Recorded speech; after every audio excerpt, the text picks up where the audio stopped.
Assalamualaikum warahmatullahi wabarakatuh. Selamat pagi semuanya. Salam sejahtera untuk kita semua. Perkenalkan, saya Hairunisa SPD MU, NID N01300193. Saya berasal dari Universitas Prima Indonesia, Fakultas Keguruan dan Ilmu Pendidikan, jurusan Pendidikan Bahasa Inggris. Adapun mata kuliah yang saya ampu di semester ini adalah mata kuliah Introduction to Education dengan bobot SKS 2 SKS. Mata kuliah ini saya ajarkan di semester ganjil.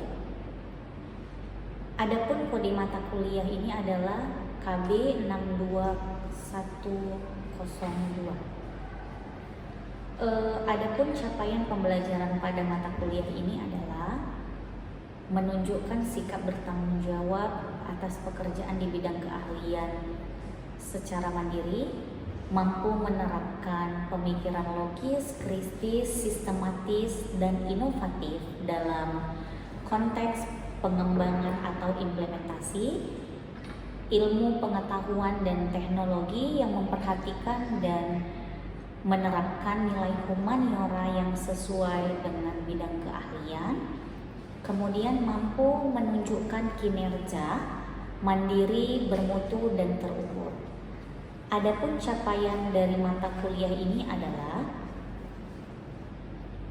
yang pertama, kemampuan memahami konsep dasar pendidikan, manusia dan pendidikan, fungsi dan peranan lembaga pendidikan, berbagai aliran pendidikan, pendidikan karakter, pendidikan seumur hidup, dan sistem pendidikan nasional. CPMK yang kedua adalah kemahiran menerapkan pemikiran logis, kritis, sistematis, dan inovatif terhadap berbagai permasalahan di bidang pendidikan secara bertanggung jawab. Jadi, capaian pembelajaran pada mata kuliah ini ada dua, CPMK 1 dan CPMK 2. Kemudian pada sub CPMK-nya ada sub CPMK sampai dengan 10. Dari sub CPMK 1 yang pertama menjelaskan pokok-pokok bahasan, metode pembelajaran, capaian pembelajaran, sistem penilaian, norma akademik, dan referensi utama. Kemudian sub CPMK 2 mampu menjelaskan tentang konsep dasar pendidikan.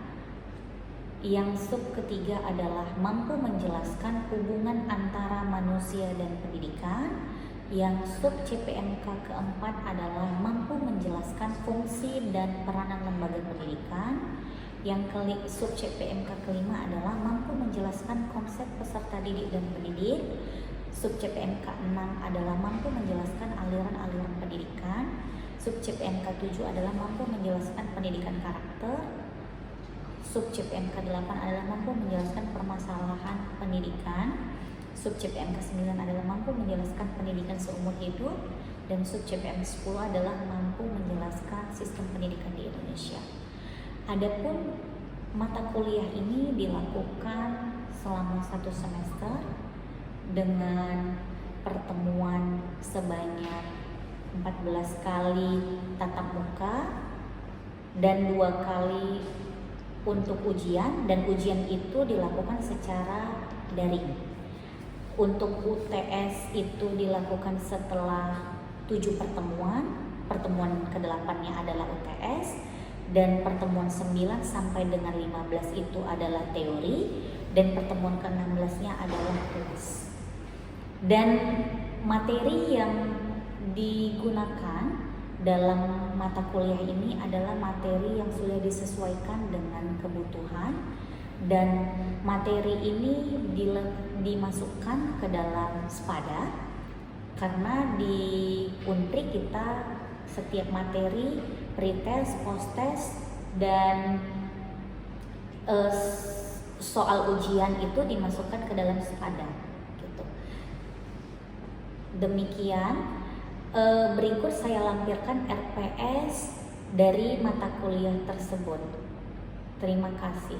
Selamat menyaksikan video pembelajaran mata kuliah Introduction to Education pada topik pendidikan karakter atau karakter education. Terima kasih. Assalamualaikum warahmatullahi wabarakatuh. Selamat pagi semuanya. How are you today? Okay.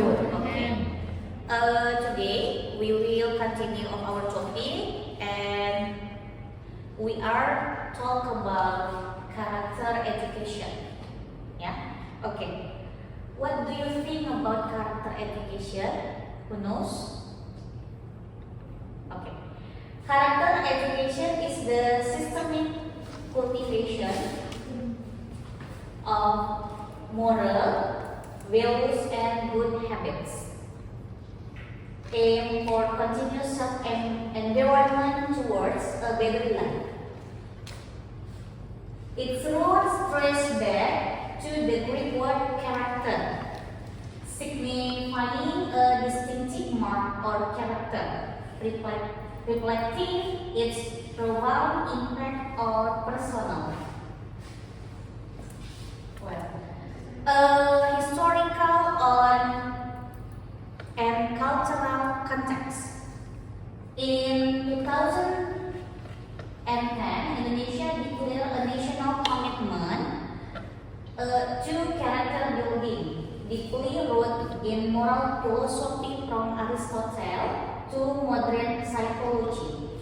The initiative highlights character education's crucial role in shaping social and moral identity, fostering cohesive and ethical society. In character education, there has values in character education. The first is integrity and honesty. Integrity and honesty is building a foundation of trust or ethical behavior and responsibility and empathy. So here is fostering accountability and understanding towards others. And the third is tolerance and nationalism. In here, promoting acceptance and a strong sense of national identity. Okay, and the last is independence and cooperation. In here, encouraging self-reliance balance in collaborative spirit. Importance of character education. In character education is vital in addressing modern moral crisis and social challenge faced by youth. In ensure a balanced intellectual and emotional development, equipping individual with the tools for wise and ethical decision making. Okay. What is benefit of character education? In here, there is the three terms of benefits of character education. The first is strengthen values. The second is improves academic, and the last is fosters belonging. So, what is strengthen values here? Strengthen values here is engage moral values and vital social skills, promoting ethical and intellectual. And in improve academic here is boosts academic performance and nurtures essential leadership qualities. And for fosters belonging, cultivate social belonging and a strong sense of community responsibility. And so, how the way to implementation education character in schools? The first is character education is seamlessly integrated into curriculum and daily school activities through conscious habituation and positive modeling by educator. So for character education here, we must be integrated to the curriculum what we use. So the character education here must be integrated to curriculum and daily school. Okay. Effective implementation also involves robust collaboration with families and communities to ensure reinforcement, often aligning with the international standards like the Cambridge curriculum. Next is role of teachers and families. So how is the roles of teachers and families to character education? The first is teachers as role models. Teachers embody the principle of digugu dan ditiru. This is a motto for as a teacher, and serving as crucial role models in shaping students' character. Continuous professional development program for educators are essential to reinforce this. Okay, and family as a foundation. Family is a first teacher based on our environment. So family is first character of us. The family unit is the fundamental environment for character formation, instilling initial values and habits. A collaborative approach between schools and families ensures a holistic and consistent character. Okay. Next, this is the challenge and solution. This is an effective transfer gap, rising social issue, and lack of integration.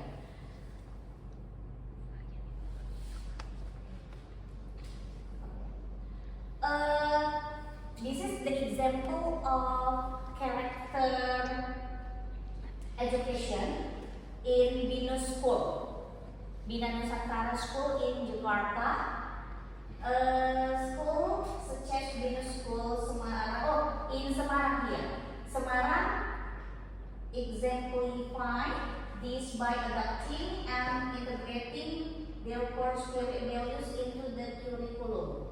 And the last is national movement led by both government and educators are driving a profound mental and character revolution aimed for holistic societal environment. So, conclusion for character education is building a better future through character.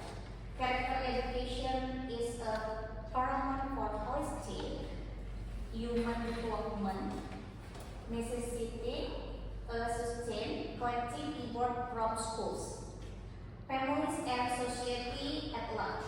It is the fundamental key to cultivate responsible, resilient, and ethically grounded citizens who will shape a brighter future. Okay, this is the explanation about character education. Okay, if you want be not clear, you can be make it discussion about this.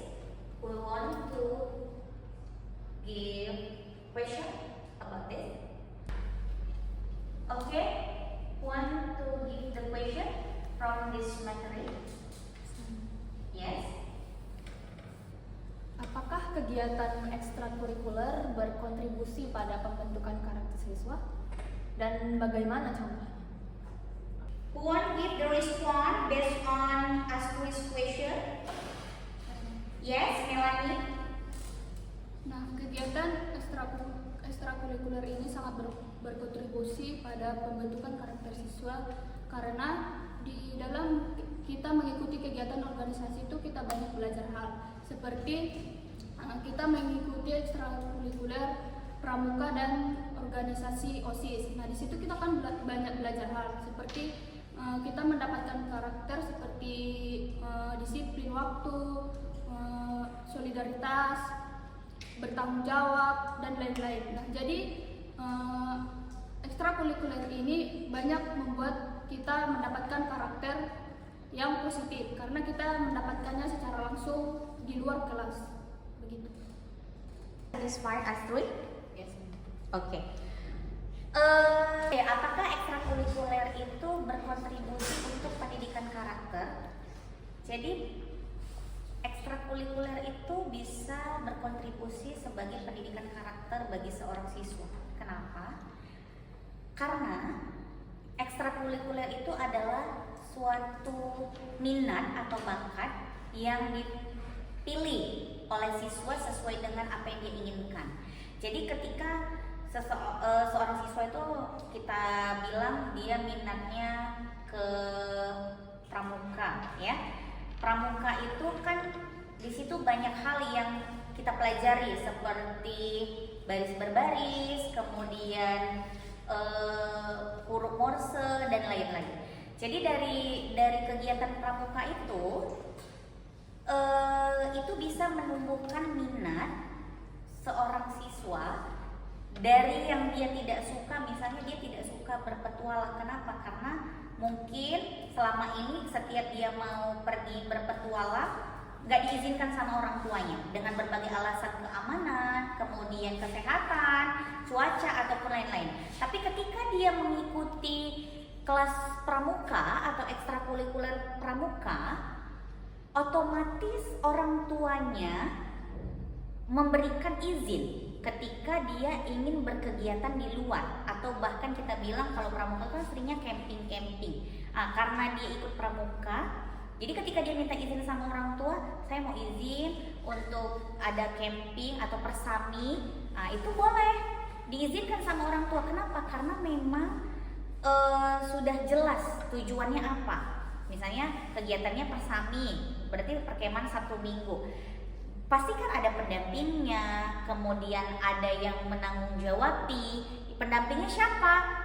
Seperti pelatih, kemudian ada pembina, dan sekolah juga di sini bertanggung jawab untuk kegiatan apa yang dilakukan siswa-siswa. Makanya setiap kegiatan dari ekstrakurikuler itu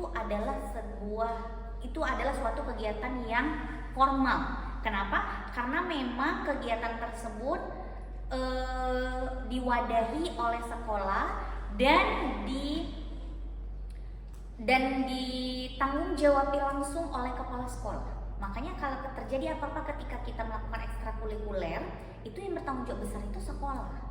Walaupun memang orang tua juga bertanggung jawab, tapi kan case-nya itu kita lagi berada di sekolah atau memang kita sedang berkegiatan yang membawa nama sekolah. Makanya di situ sekolah yang bertanggung jawab atas kegiatan tersebut gitu. Makanya seperti pertanyaan Astri tadi, apakah ekstrakurikuler itu bisa meningkatkan pendidikan karakter? Bisa. Kenapa? Karena memang dari yang tadinya dia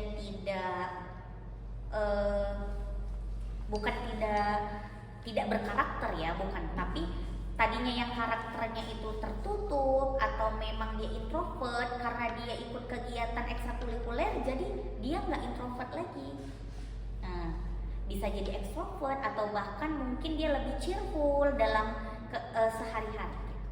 Jadi memang manfaat dari ekstrakurikuler itu sangat banyak untuk pendidikan karakter gitu. Oke, ada lagi? Any other? Oke. Nggak ada? There is no more question about character education. I want to invite you to make it the summarize about character education. 1, 2, make it summarize about our topic on today? Elsa? Okay, now I will summarize what I've learned about our topic today. Character education is the process of forming moral values and good habits to form a responsible, honest, and ethical person in everyday life. No more? Elsa? Enough? Yes, ma'am. Okay, that's all about character education, and I have make it the post test in Spada. You must be answer your post test in Spada. See you next week. Good morning, everyone. Good